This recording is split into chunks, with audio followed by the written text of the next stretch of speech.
ayun, papunta na kami Bukawi, no? Sa likod ako sumakay kasi puno sa loob eh. Ayan, tuloy na kami.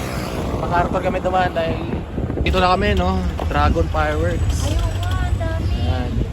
Naman, marami na rin namimili guys. Medyo traffic lang, no? Totally, dami na rin tao na guys. Ayan, 12 pa lang.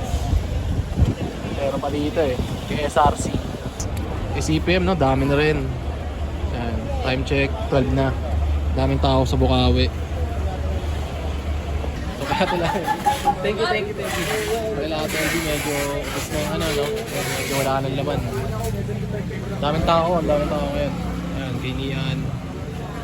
Dami pa rin tao. Alas 2. Yung mga nasa TV ko reporter. Pwede yun. Bagir eh. Ay, merkado kami dito kami bibili ng ano, na mga Ikaw fountains. ba? So, mura kasi Alam mo dito. naman, vlogger. Nakatapos na namin bumili. Yan, sila ate yung nagano sa amin. Ang dami ba? Ibot yun. Bumili kami dito sa merkado. So, sorry. Uwi lang namin ng Bukawi. No? 5 AM kami na hindi ko na na-videoan. So, ito yung dinagdag namin. Yan, mga fountain, peony, Everest, yung mga cracklings, coating batibot. Dagdag din ako ng ano ng 100 pirasong Dreamlight Big.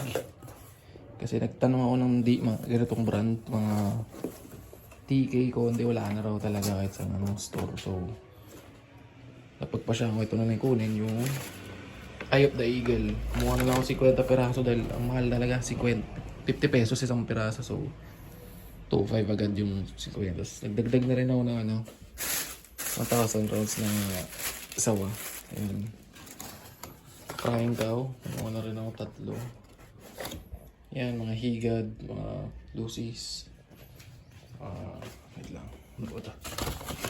Ito mga fountain lang rin ito, mga crackling. So, ito na siguro yung final stash. So, di ko alam kung makakabalik pa ako ng 30 or 31.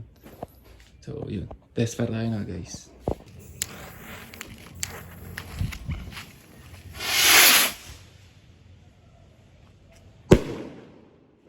Test fire tayo, double action, no?